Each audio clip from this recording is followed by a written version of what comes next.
Hello and welcome back to Mind Over Chatter, the Cambridge University podcast. I'm Nick. I'm James. And I'm Naomi. I'm sure you've missed us over the summer. We've missed us, but fear not, we're back with a special episode ahead of Season 3 of Mind Over Chatter. The Gates Cambridge Scholarship Programme is celebrating its 20th anniversary this year, so we've brought together two former Gates Cambridge scholars and a member of the Bill and Melinda Gates Foundation to talk about ways in which individuals supported by the scholarship programme have been making a difference in the world. If you're new or old to the podcast, make sure you check out Season 1, which is all about climate change, perfect for the build-up to COP26. And if you're wondering about what the future might have in store, we've got an entire season dedicated to thinking all about the future in Season 2. Of course, in the meantime, please like and follow Mind Over Chatter on Apple Podcasts, Spotify, or wherever you get your podcasts. Now, onto this episode.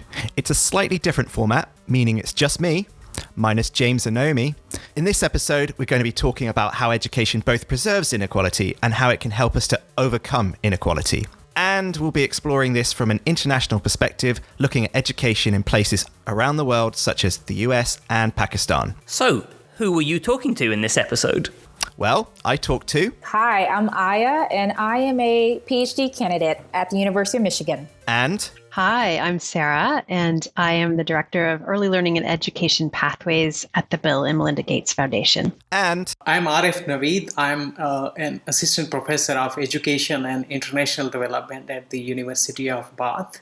And as usual, I began by asking our guests to tell us a little bit about their work. I work on the expansion of mass schooling in the countries of the Global South and the social, economic, and cultural implication of this educational expansion. So I and my team make investments through grants and other forms in education systems and interventions and practices that are intended to help all children and young people thrive and ultimately be able to go on and lead healthy and productive lives. I'm Aya Waller-Bey. I'm a proud Detroiter and first-generation college student. I'm a PhD candidate in sociology at the University of Michigan, Ann Arbor. My research examines how Black students make meaning of their narratives and college personal statements when applying to both predominantly white institutions as well as historically Black colleges and universities. This episode is all about access to education. So can we sort of start by unpicking what we mean when we actually say access to education? I think a good starting point of this conversation could be to see that access to education is one of the fundamental human rights. As Article 26 of the UN Charter of Human Rights says that everyone has the right to basic education that is free, equitably provided at all levels to promote the full development of the human personality and respect for human rights and fundamental freedoms. Current focus within my field, which is education and international development, has been on enrollment and progression at an appropriate age, regular attendance of schools, appropriate learning levels, and the safe learning environment and opportunities for equitable learning. So if these are available to individuals, we can say that they have access to education. Arif kind of mentioned in the reading of that charter by the United Nations, there was a word that he mentioned, and it was quality, and access on the fundamental level is opportunity, right? You can walk through the door of the schoolhouse, you can sit in a seat, you can receive instruction, you have the opportunity to be educated. However, we know in this country and in places throughout the world, those opportunities are not distributed equally. And also having, access to an education does not mean it's a quality one, right? So we see how being able to physically receive some type of instruction does not then translate to opportunities and outcomes that will change someone's lived reality or their social mobility. So I think, again, access is opportunity is how I see it, but it does not go far enough as we kind of think through what does that mean for quality of education? What does it mean about financial resources? What does it mean about inclusion and other, equity?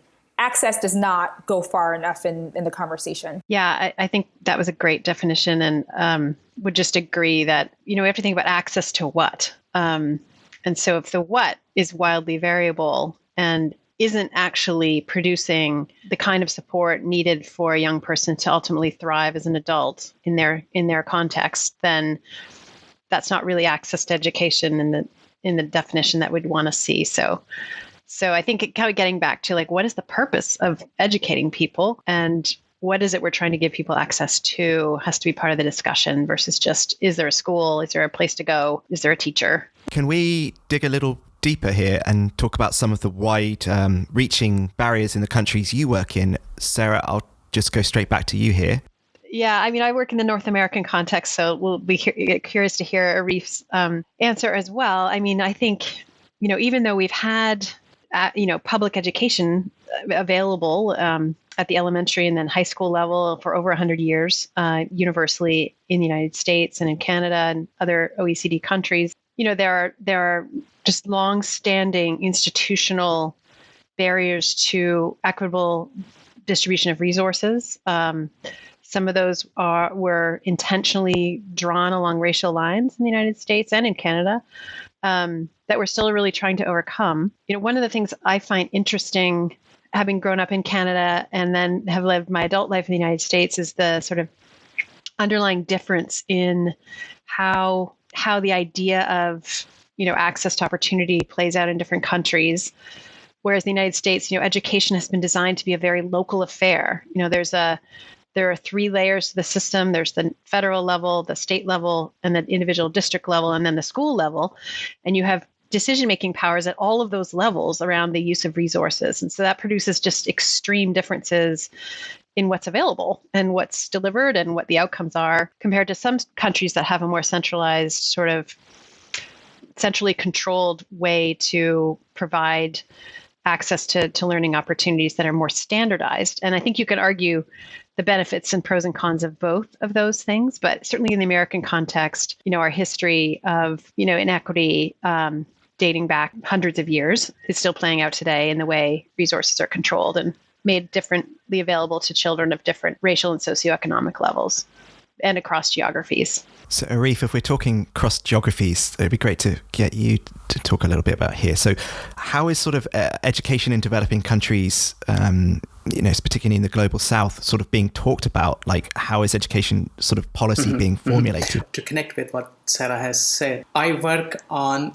South Asian context, and more specifically on one of the most difficult contexts when it comes to the issues of educational access, which is rural Pakistan. There are millions of children that are out of school, and most of these children tend to be rural, tend to be from poor segments of society. Trying to understand access to education, we also need to ask this question of access for what? Because studying this issue from the perspective of social mobility, what I have been trying to learn from the rural communities in Pakistan is that people, of course, want to educate their children, and they see intrinsic value within education, schooling being important in itself. But there are also very clear material, economic, and social goals associated with schooling. People desperately want to break out of poverty. They want to achieve social mobility, as Aya has told us. They want to attain dignified living. And when schooling fails to deliver that, and there is no point for them to invest in schooling. So most of the time, the debate on access to education really rests on the supply side of schooling, because historically the delivery of education has been constrained for a number of factors. But as education systems have expanded globally now, we are coming to the point where schools are available, schools are free, but then people are not attending those schools. And that really takes us to this issue of that, what is that they want to achieve and what is that schooling is delivering them. Can schooling give them, ensure their livelihoods? Can it give them a sense of empowered citizenship. And most of the times, especially if we look at the Pakistani context, they access to economic opportunities, access to employment opportunities is really shaped by one's position in the social order, at least in the rural context. So it's that hierarchical, differentiated access to schooling then feeds into the desires for pursuing education. So education policy is not really tackling most of these issues. The policy is still driven by this idea that if you keep providing from the supply side, if you keep expanding schools, if you keep bringing in more teachers and books and resources into education system, this will tackle the problem of access and educational equality and equity. I think until we address the social hierarchy that shapes day-to-day living, but also the economic outcomes of schooling, unless we address that, there is little we can achieve, especially for the poor population. I see, I'm just going by a visual cue here. I see you nodding. Is there something you wanted to add to that one? Yeah, I mean, I think Arif just mentioned, the social hierarchy, and Sara actually talked a little bit about this earlier, that particularly in the United States context and perhaps also in Canada, we have both a social hierarchy and a racial hierarchy, right? So that is critical to this piece as we can consider how not only access to education and particularly a quality education is given, but who benefits with access to certain types of education resources. How does that maintain inequality in countries both in the US and other places throughout the world?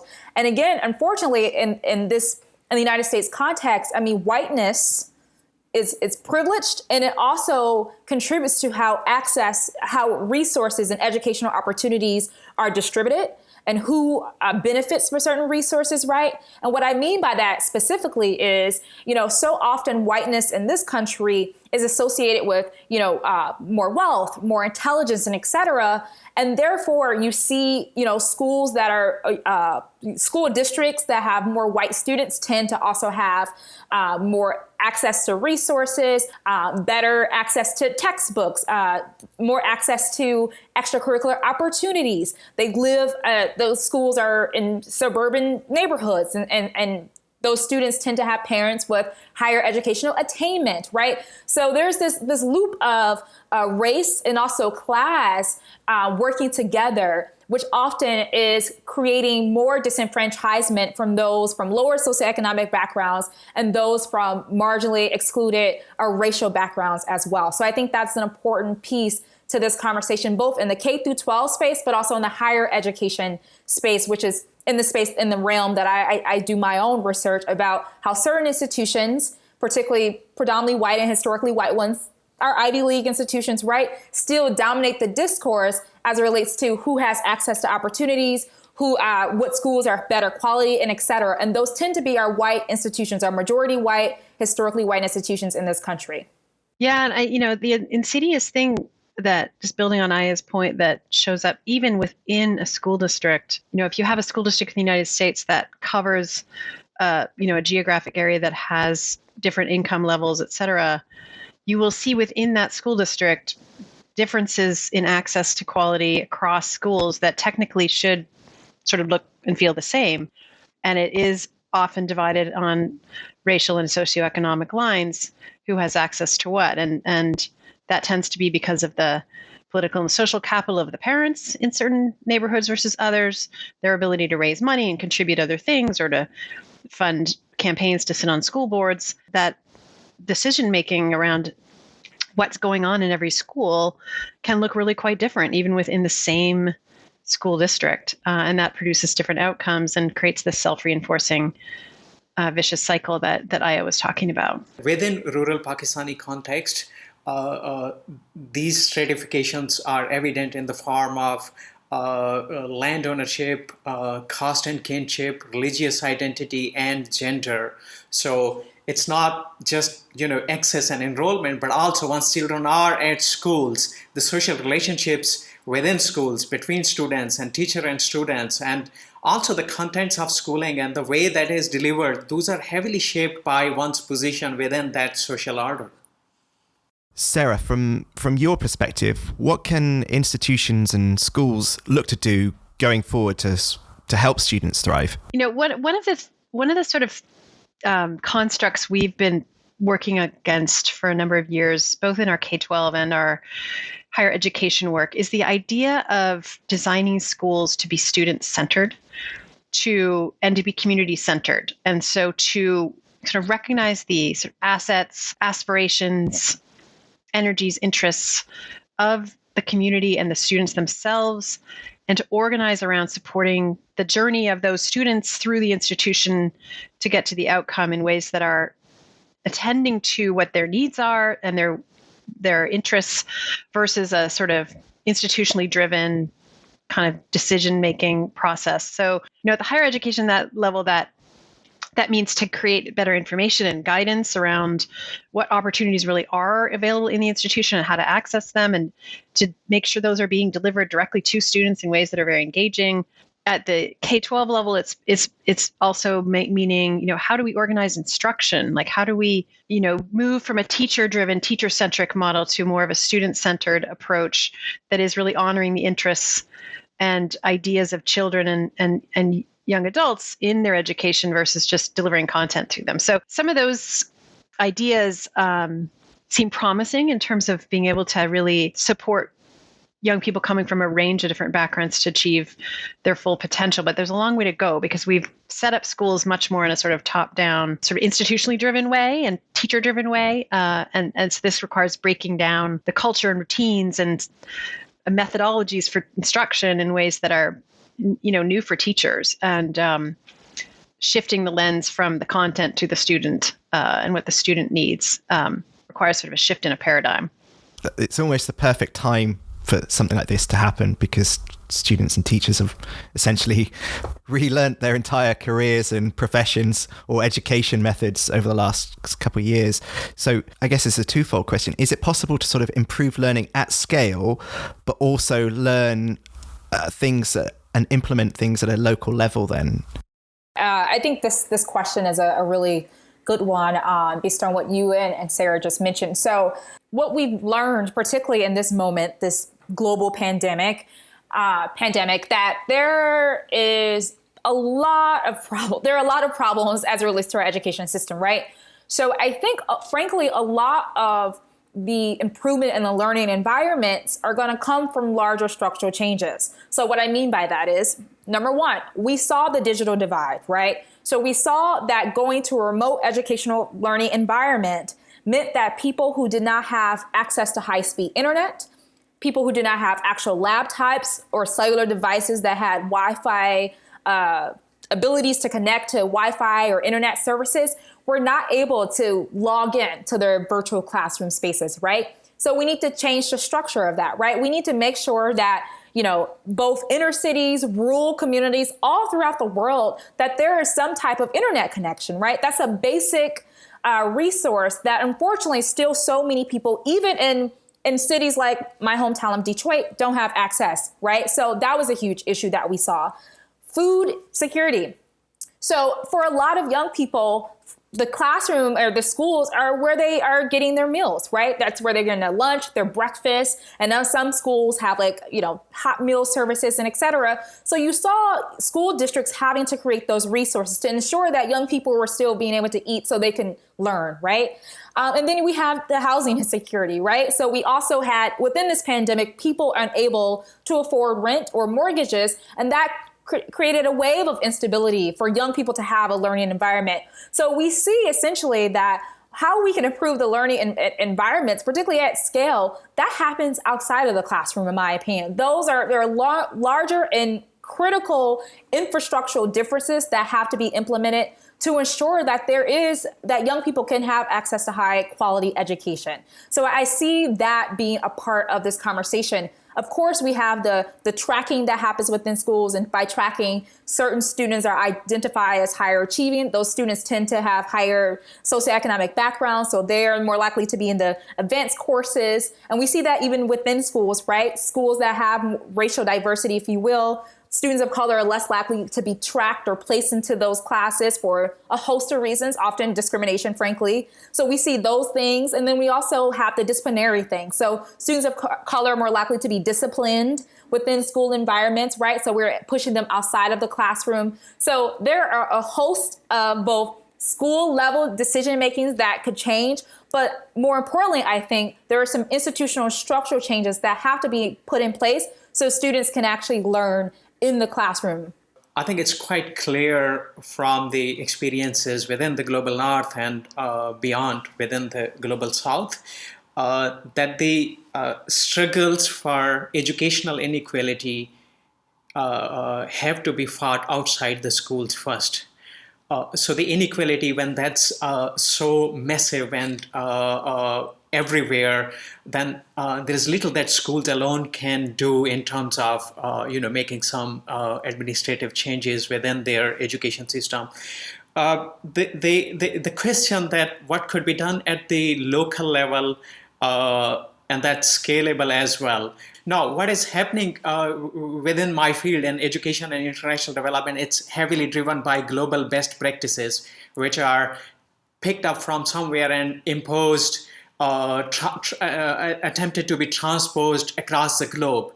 That's not how it works. If we look at the expansion of mass schooling in the countries of the global north, it was heavily shaped by the social movements of the times, the movements for racial equality, the movements for gender equality, the movements, the class struggles, and so on and so forth. So those struggles need to be localized, and the wider education policy or education and international development really needs to see the need for these struggles so that they can shape the forms and the nature and the content of school level reforms. So yeah, there is possibility of large scale changes, but only if the local level realities are allowed to find their way through the education system and shape the education system in the first place. Just getting back to your question though, Nick, around like this moment in time, it actually feels like a really interesting moment of reckoning around the idea that, education has to be set up to serve the people that they're the intended beneficiaries. And right now, and I know this is true in the United States, I'm interested in how it's going in Pakistan and other places, but we're seeing the largest drop in enrollment in public schools we've seen in decades. Parents are not necessarily actually sending their 4 or 5-year-olds to kindergarten this year. There's about 1.5 million students who are not enrolled in the United States that were enrolled 2 years ago. We're seeing 8% drops in the number of, Black and Latino students filling out the FAFSA to apply for college. So this next year, we are seeing evidence of the lack of trust that people have in the education system playing out in their decision-making around whether to even send their children to school. And that could trigger an orientation much more around the idea that there's a customer here that needs to actually be, whose needs need to be met. And if, it's been sort of this forced thing that everyone just had to go to school, but that got thrown out a little bit out the window in the last couple of years. And we have this opportunity with additional resources and taking advantage of some of the very innovative, creative things that people did during the pandemic to actually reframe, what it is we're all trying to do here together to rebuild that trust, to honor the needs and desires of the communities that are supposedly benefiting from education, and to create new ways of working on solving some of these longstanding problems. Is that going to happen magically? No. It'll be all over the place. But, I think we have to pay attention to the fact that, people are voting with their feet on education right now. And that in the long run will be detrimental to our economy and our society. But it's a signal of something that needs to change. You just highlighted some big figures. Can we talk a little bit more about this idea of trust? Is it a question of regaining confidence and trust because of where we are with regards to a global pandemic, or is it all about the type of education or skills that students are getting? Well, I think the pandemic exposed a deep-seated lack of trust that was already there, but it gave people an opportunity to make some different choices in some ways. So yes, I think part of rebuilding trust is just assuring parents that, okay, the environment is safe from disease, but the environment in many schools was never safe psychologically or even physically for some students. And parents are sort of like, why would I want to send my kid back to that if they actually are doing okay at home? Or yes, some young people are saying, well, why do I want to come back to high school when I've now got a job and I'm supporting my family?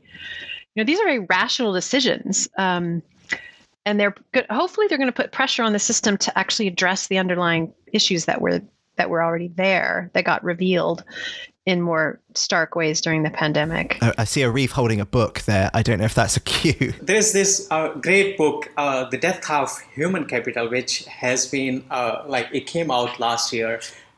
It's written by Hugh Lauder, who is my colleague, and his co-authors. What it really tells us, and which partially answers your question as well, I think most of the thinking around education has been from the idea of human capital, that we invest in education because there are clear market returns to schooling.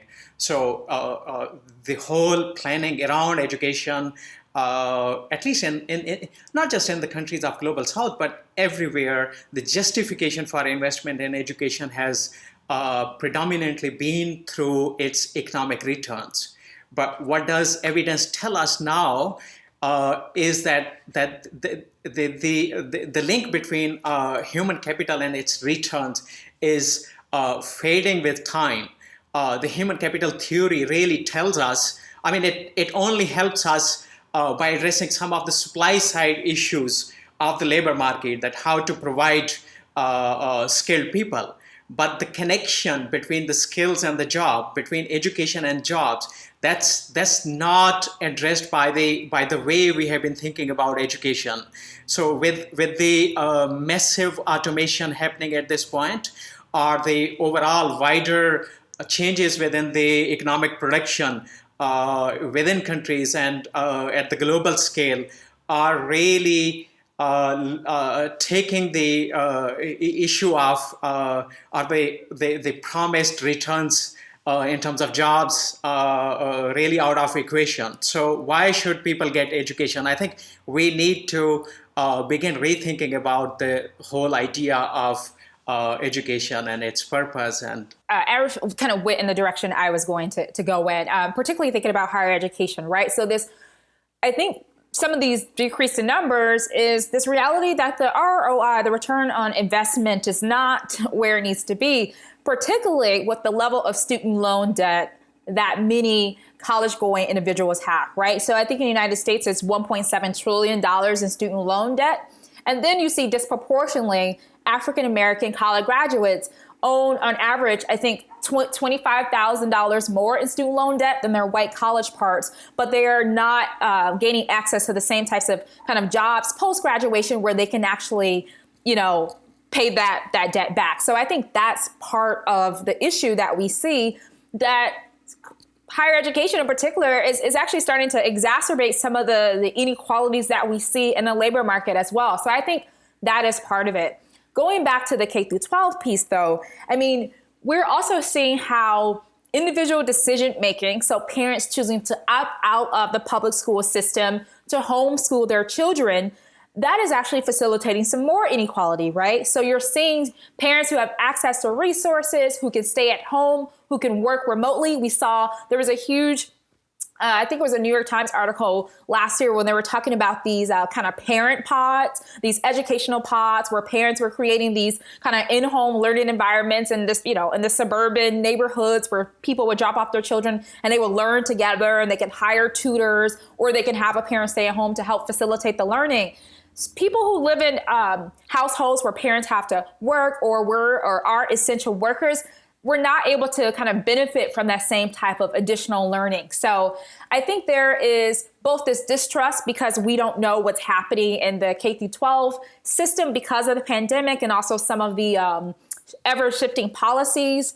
And then, not to mention, in the United States, and I'm laughing here because I think it's ridiculous, there is this kind of momentum against critical race theory, right? And the ability to even talk about race and some of the underlying issues that actually facilitate and reproduce the inequality that we see in our educational environments. So there are a host of issues that are contributing to some of the opting out that we see by parents in the K through 12 space, and also by young people who are choosing to try to pursue non-traditional, if you will, kind of a higher education because they cannot afford to take on the student loan debt that will saddle them with debt that will deny them for purchasing homes or contributing fully to society. So I think there's a host of reasons here that we're seeing some of these decreases in who's actually enrolling into school on both the K through 12 and the higher education side.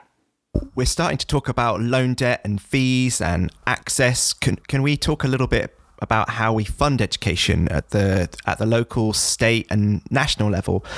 What do you see that needs to change? Well, and I mean, I think some of what I'll say may also be somewhat analogous to the secondary level in developing countries that Arif is focusing on. But the funding for post-secondary education in the United States has not recovered post-2008. So during the big recession, the Great Recession, there were a lot of cuts to post-secondary education that were funded through state governments. They haven't really been restored, and the cost got passed on to the consumer, which has helped just aggravate the already chronic debt crisis. So you're seeing now, I think, a lot of interest in the idea that there should be much greater access to free or low cost post-secondary education, at least for the first 2 years. So folks like the Georgetown Center for Education and the Economy are, calling it like 14 is the new 12. We need to, in our economy, if you need ultimately to have a family wage job and economic mobility, if you need to have some form of post-secondary educational credential to have value that's valued in the labor market, then we owe it to young people to provide that and to make that universally accessible through, low or no cost tuition, at least for the first 2 years. So there's a lot of analysis going on around, well, how do you really do that? Do you do that through expansion of Pell Grants? Do you do it through just reduced tuition in community colleges? There's lots of experiments going on there, but it's positive momentum there. It's just highly complicated. And you see it in Biden's American Jobs Plan and the American Families Plan. Some of that is starting to show up in policy, but it's a policy question of how do you ultimately find and allocate the resources to give all young people that step towards economic self-sufficiency and mobility. And right now, just basic funding to K-12 is not sufficient. And there are many, many young people falling through the cracks there and having to self-fund or not be able to complete post-secondary education as a result. And Arif, can you pick it up here and talk about the context for the Global South? At the end of the day, financing education in the big developed economies in the US or in UK or other similar economies, addressing these issues ends up in the economic policies which lead to an economic system globally which provides fewer opportunities for economic growth in the countries of the Global South. So if that's going to be the case, if the capitalist economic order as we know of it continues working in the way it is working, then they hope for all these economies to catch up, to grow at a sustainable and decent rate, so that they are able to generate their revenue and invest in education. Those hopes are hard to maintain. So something really fundamental needs to be done when it comes to the education within the Global South, especially in relation to the economic system. What that could be, I don't know. Yeah, I'm not an expert in this at all. But my understanding is that there's this quite complicated relationship between spending on education, economic growth, and educational outcomes. And that's been something that's been a conundrum for economists and policy experts around the world, both in the North and the South, around like, well, how much is it a question of how much we're spending total or how we're spending what we're spending? And obviously it's both. And there are some basic thresholds above which you must be to get any form of outcome. But even within the United States, we see such dramatic differences in funding, per student funding across states. And it's not 100% correlated with outcomes. So that is a really tricky situation that I think clouds this argument somewhat. I'm so happy you mentioned that, right? So because you have school districts that serve, perhaps historically underrepresented students who have more money, if you will, right? But we're still seeing, disparate outcomes. And again, this, particularly in the U.S. Kind of context, there's so many barriers, right? Race being a very important one that is still contributing to these kind of unequal outcomes. So first, in going back to this funding question, and I'm thinking, as I mentioned earlier, student loan debt is a huge area, right? So how could we kind of contribute to, increasing social mobility, increasing home ownership, which is, down for certain, millennials, and, childbearing, which is down for millennials. A lot of it has to do with money, right? And if we cancel student loan debt, it's an issue of equity, and particularly racial equity, right? As I quoted earlier, Black college degree holders are more likely to have, more student loan debt than their white counterparts, and less likely to be able to pay it back because of the jobs that they are able to have access to, and because they don't have generational wealth or like wealth reserves or parents to help support them, right? So canceling student loan debt, that's a racial equity issue.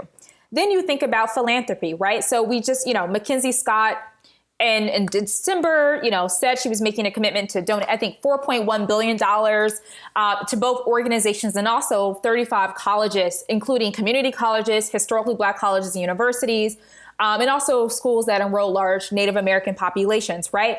That type of money, the $4.1 billion can change so much about these institutions and ability, who they're able to serve. So we talked about access earlier. So if they have more money, then they can support more students, right? They can support, students who may be low income. They can provide more scholarships and aid so they can support those students. So I do think there is a place for kind of foundations and philanthropy if they are able to give to institutions and organizations that are particularly under-resourced, intentionally, frankly. If they're able to give to those schools versus donating $500 million to Harvard and schools that actually have billions and billions and billions and billions of dollars, then we can actually start to try to, allow these organizations and institutions to be able to play the game, to really be able to compete and to be able to support students that those types of institutions do not admit or accept or, support. So I think money is a huge part of this problem,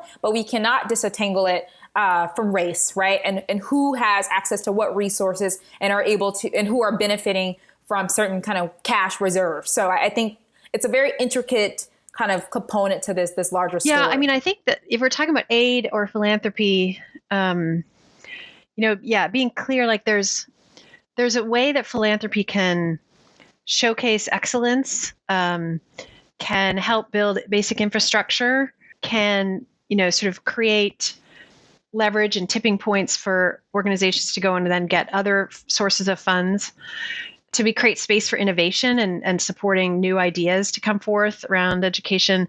But it can't really make up for the basic funding problem, like that public resources must be the main source of what builds the capacity of the system to achieve outcomes. So, but I think there's a very useful interplay between philanthropy and aid and private dollars and public dollars that can create those spaces or innovation, or can create opportunities to elevate certain institutions that are doing great things like HBCUs to, be able to play on a bigger playing field. Ultimately, though, to influence what happens with the public dollars that ultimately are the thing that are going to have to sustain the whole system. And to your point about dollars being given to larger institutions, does it sort of lend itself to a conversation around the idea of social capital at the institutional level? It's such a complicated question. I mean, the United States is set up in such a hierarchical way in its education system, and those who are going to highly selective institutions are being imbued with a sense of social capital and networks and relationships that are just so much more powerful than in, those attending other kinds of institutions. And that's a basic inequity that we don't really acknowledge as part of the education system, but is this invisible thing that's there. And so one of the things we've been funding a lot is the idea that the education system writ large, the public education system, should take on the responsibility to deliver relationships and access to opportunity that is in the form of those kinds of social capital assets, that by giving young people certain experiences, whether it's opportunities to do project-based learning, work in their communities, have mentors, have internships, all of those things create relationships and networks and understanding and know-how that young people then carry forward and help propel them as adults. If we don't pay attention to all that and we just deliver classes, we are setting up a basic inequity that is just very, very hard for young people to overcome on their own. So how can we really, back to our very beginning, the purpose of the education system, expand its vision for what it can support young people to do so that they have access to those kinds of networks and relationships that are sort of the invisible asset that help you, as an adult to navigate your way in the labor force or in your community. And, I think we see programs that are doing that well, that are paying attention both to the content of the learning, but also the relationships and the role of mentors, advisors, other forms of connections, just acknowledging it's not just what you know, but it's also who you know that helps you in life. And if the education system, but both higher institutions as well as high schools, can take on that ethos, it's not actually that hard to build relationships for young people, but it's not something that people currently feel full responsibility for. But it could be something the education system takes on in a way that is very explicitly there in private institutions. That access to that network, the alumni network, all those things, that's a real selling point, and it's there. So, how do we balance that out in a broader set of institutions that are serving many, many more young people than just those very highly selective ones? Yeah, if I may dive in here. So you have this one piece, you have social capital, right? Which are these resources that we garner through social networks and connections. But I think a bigger piece to this puzzle is cultural, right? So cultural capital, right? Cultural capital, the knowledge and skills that we have that kind of fit or work within a particular kind of field or setting.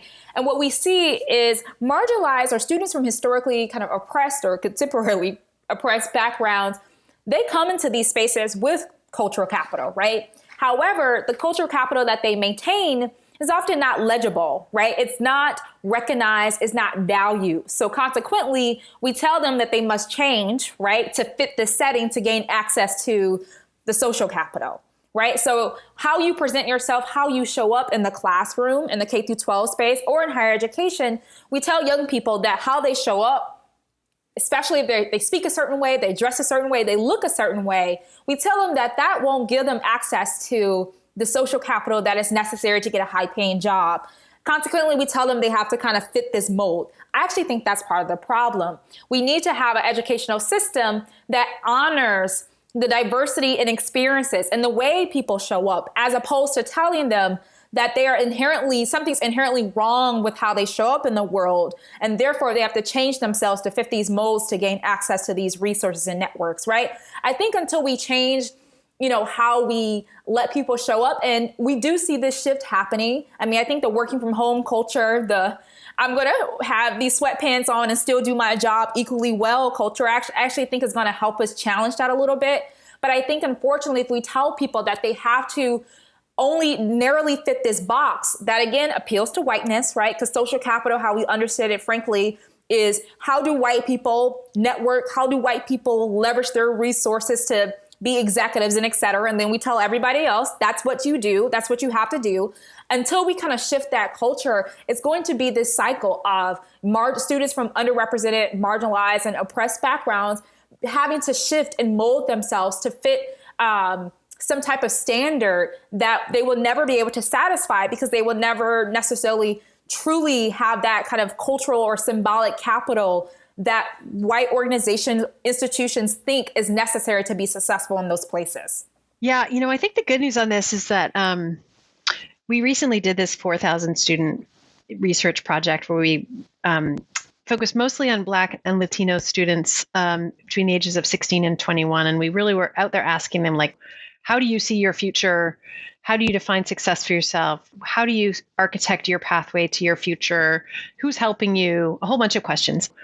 And one of the really interesting findings that came back was how much students valued their own identities, how much they saw themselves as their own personal change agent. Like, this is a generation of students who actually feel, whether it's because they've had social media or other things, there is a sense of empowerment I think they see in the tools that they have available to them. And they've also, I think there's quite a lot of just an ethos around valuing your own self and taking care of your own self and taking agency around who you are in ways that I think like my generation didn't have. We were trained to be more compliant.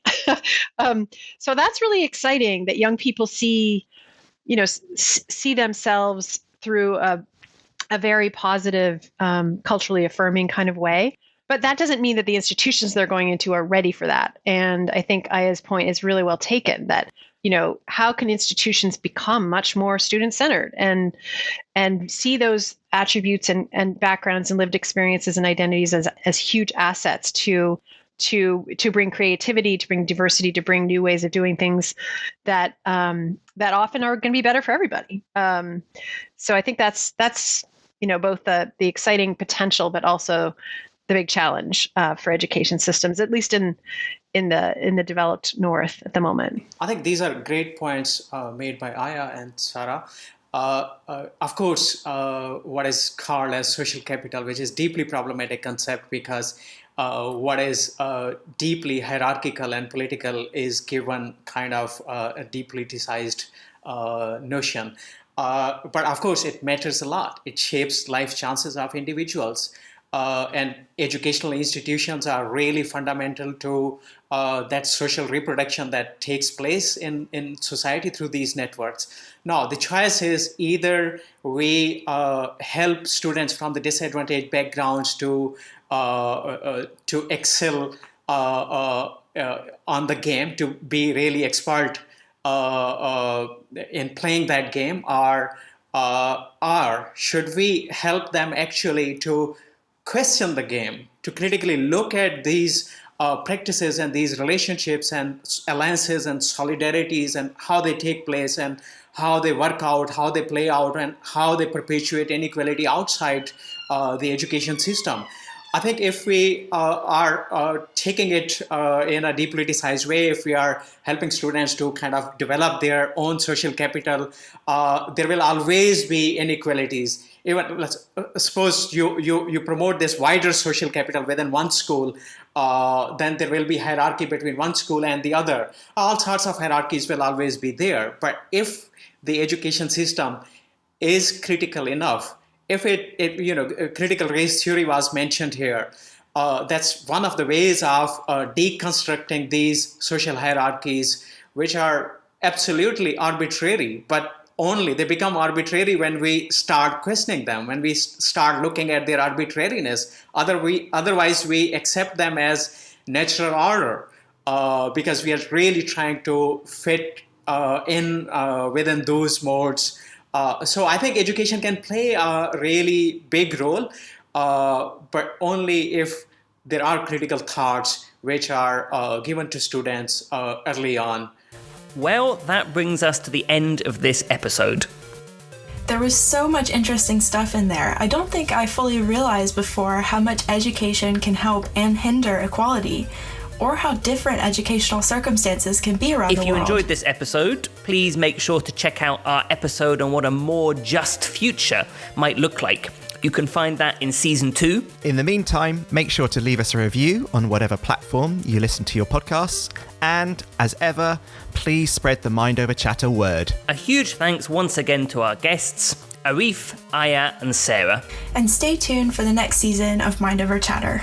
Music was by the extremely talented Carlo Ladd, and artwork by the equally talented Alex Sadler. See you next time. Bye. Bye.